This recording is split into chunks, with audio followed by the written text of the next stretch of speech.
Ce jour, c'est un jour de faveur divine. Le Dieu qui a créé les cieux et la terre, aujourd'hui, il va se souvenir de toi. Le chapitre divin qui est ouvert ce jour, c'est le chapitre de souvenir. Et Jéhovah va se rappeler de toi. Dans la croissance de l'Église réside la gloire des saints. La croissance de l'Église est un agenda divin. Un agenda du dernier temps. C'est quelque chose que Dieu même a organisé. Écoutez ceci. La croissance de l'Église n'est plus une addition. Maintenant, c'est une multiplication. C'est l'Église de multiplication. Ésaïe 2, le verset 2 à 3. Il arrivera dans la suite des temps que la montagne de la maison de l'Éternel sera fondée sur le sommet des montagnes, qu'elle s'élèvera par-dessus les collines et que toutes les nations y afflueront. Nous sommes dans le temps de flot des gens. Et le verset 3 dit ceci: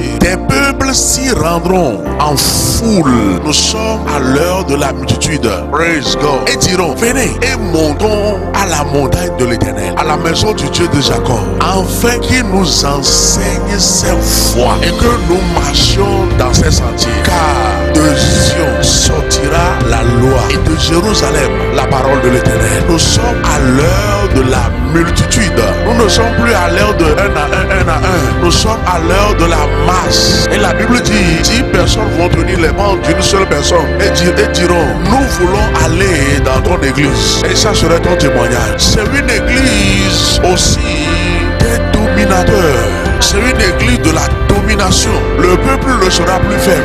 Non, le peuple ne sera plus faible. Le peuple aura la domination sur la terre. Daniel 7, le verset 27. Écoutez ceci. Il dit: le règne, la domination et la grandeur de tous les royaumes qui sont sous les cieux seront donnés au peuple des saints du Très-Haut. Son règne est un règne éternel et tous les dominateurs le serviront et lui obéiront. La bonne nouvelle est que c'est ta saison. Je dis c'est ta saison, c'est ta saison. Nous avons dit hier que c'est l'église de la sagesse. Ephésiens 3, le verset 10. C'est l'église de la sagesse. Les gens seront sages plus que Salomon. Les gens seront sages plus que Daniel. Les gens seront sages plus que Joseph. Il dit enfin que les dominations et les autorités dans les lieux célestes connaissent aujourd'hui par l'église la sagesse infiniment variée de Dieu. Ce n'est pas seulement la sagesse multifacette,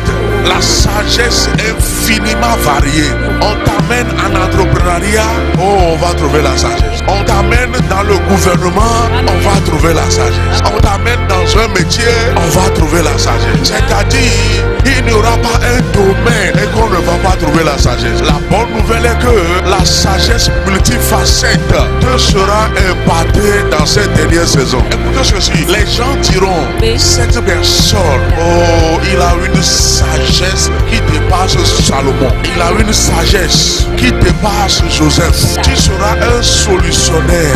L'église sera remplie de l'émergence des géants. Il y aura des géants, il y aura des éclaireurs, il y aura des pionniers, des gens qui seront des révélations pour des nations, des gens qui vont montrer le chemin à suivre, des gens qui vont éclairer les autres. Bien-aimés, ne sois pas là seulement pour une prière exaucée, sois là pour